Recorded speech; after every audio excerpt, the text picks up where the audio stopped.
Hello everyone, welcome back to my video, and today's video is about a man battling silent insecurity under the mask of competence. And the story is about Ethan Cole. He was the kind of man everyone looked up to. Sharp suit, good job, confident handshake, and perfect smile. He walked like he owned the room. But inside, he felt like an imposter in his own life. He thought confidence meant being louder, being smarter, being more successful. Until the day everything fell apart. He realized confidence isn't loud. Rather, it's quiet, it's calm, it's comforting. It's the moment you stop performing and finally start being. And that's the secret to being confident. Ethan Cole was 34 years old, a marketing executive in Chicago.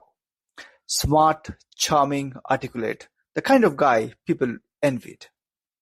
But what no one knew was that every morning before stepping into work, Ethan would stand in front of the mirror, look at his reflection, and whisper, "Don't screw up, buddy, today. Don't screw up today. It's a big day. Don't screw up today. What will people think of me? So I better not fuck up. I better be right all the time." He didn't need anyone else to doubt him. He did it himself, all the time, especially every morning. He looked confident, but he lived in fear. The fear of being found out, that maybe he wasn't good enough, that maybe he wasn't as good as everyone thought he was. And that fear, my friend, was eating him alive. From the outside, Ethan was doing great. He was a reliable guy at work, a funny friend, and one everyone leaned on. He was always available, always smiling, always saying, "Yeah, I'm good." But it was all performance. Because a daily theater act of fake competence, control, because deep down he felt small. He overanalyzed every conversation, relayed every meeting, worried constantly about what others thought of him. This is called as external referencing, where your self-worth depends on how the world reacts to you. That's always being in reaction to the world. That's not something we would want to be in. Ethan's entire identity was built around other people's perception of himself. And this was a lose-lose game for him.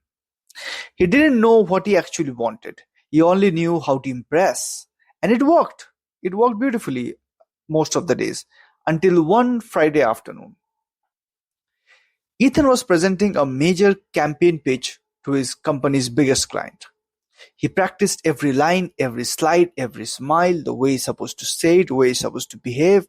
Everything was practiced. It was supposed to be his big moment. But halfway through the presentation, the client interrupted. "Your presentation is good, but it doesn't feel authentic. It sounds just too polished. I just want you to conversationally and realistically explain me this subject and not be so polished." Everyone in the room went silent. Ethan froze. That one word, polished, hit him like a punch. And that's exactly what he was. He was polished. He was perfect, but he was never real. He stuttered, tried to recover, but his voice cracked. He felt heat rising in his chest, his hand and leg shaking, his breath tightening. He excused himself and walked straight into the restroom, locked the door, looked in the mirror, and the mask broke.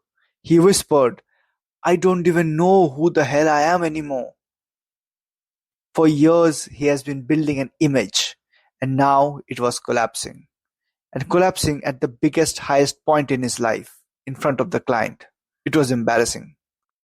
It was embarrassing not because anyone attacked him, but because he was tired.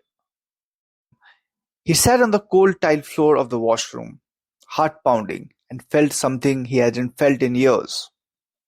Emptiness. Hollow emptiness. It wasn't failure that broke him. It was the realization that his whole confidence was borrowed, was a charade, was an act. It was never real. It was borrowed from approval, it was borrowed from praises, status symbols. That weekend, Ethan disappeared. No phones, no social media, no friends. He drove to his childhood town, a small, quiet place in Minnesota, and checked into a cheap lakeside cabin. He sat by the water for hours, watching ripples move and vanish. And for the first time in years, he didn't perform.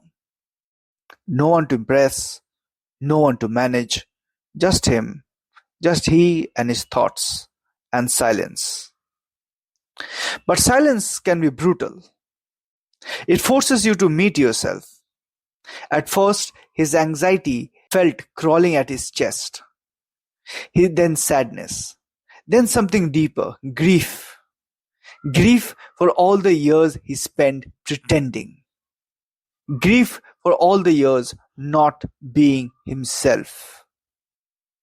He realized his whole life was a reaction to fear, to doubt, to expectations.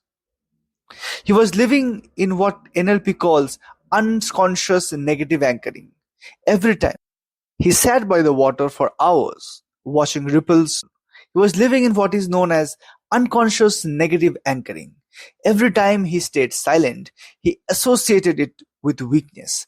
Every time he slowed down, he called it failure.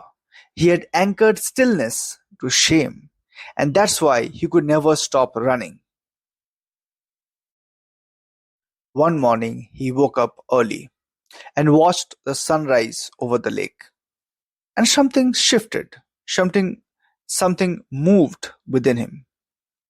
He noticed the stillness of water, no noise, no competition, no performance, no acting. Yet it reflected everything around it perfectly. And suddenly it hit him. Confidence is not noise. Confidence is stillness with purpose and direction. He didn't need to be louder, he needed to be grounded. That day, he began to rewire himself. Using the principles of NLP, he started practicing state control, the ability to choose his emotional state before any event, and that is powerful, my friends. He anchored calmness into his body by touching his wrist and repeating, I am enough, over and over and over again, until it started feeling real. He replaced the question in his mind, how do others see me? With, how do I feel inside myself? He replaced, will they like me? To, do I respect myself? It wasn't instant, but slowly the internal chaos began to quiet down.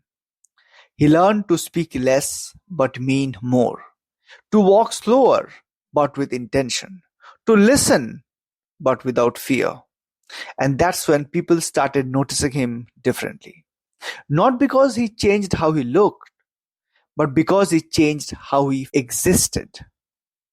That his attitude changed, his mindset changed, and that's why people around him also changed their opinion and their attitude towards him. When Ethan returned to the city, his friend noticed something. He was quieter, but stronger. He didn't interrupt, he didn't over-explain. He replaced the question in his mind, how do others see me? But when he spoke, people paid attention. His presence carried weight because it came from a place of peace and not performance, not fake acting. His boss gave him another pitch opportunity, and this time he didn't rehearse every line. He just grounded himself, touched his wrist, and whispered, I am enough. In NLP, this is called anchoring, and we teach this in our one-to-one sessions. He spoke naturally, calmly, confidently, and when it ended, the room was silent, but in a good way. Everyone was awestruck. Everyone felt it, the authority, the composure, the quiet power of a man who no longer needed to prove himself. That day, Ethan finally understood. Confidence isn't loud. Confidence is when your energy speaks louder than your words. Confidence when your attitude, your mindset speaks louder than your words. If you have been chasing confidence your whole life through success, through validation or performance, you need to stop. Because confidence isn't something you build from outside. It's something you reclaim from within, which is something that you reignite from within. It starts when you stop acting, when you stop faking strength and start owning the peace and the space around you. That's what I help men do. Through my deep emotional rewiring, I help you break the patterns of approval addiction and build quiet, unshakable confidence, the kind that doesn't need to shout. If you are tired of overthinking, overcompensating, and overproving yourself, then this is your moment. Don't just scroll away, like, share, and comment. And let me know in the comment if you also have a similar story that you like to share. Because as you're listening to my voice, you might think of the stories and the times in your childhood that you might have also felt very similar things, or maybe as an adult as well.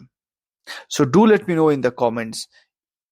And if your story is inspiring enough, I might take that up and share it within my videos. So don't just scroll away, like, share, and subscribe, join the movement, join the community of men, and start building the kind of confidence that doesn't scream. It simply commands respect. So that's it from my end. This is Samrat, your confidence and relationship strategist, signing off. Adios, sayonara, goodbye.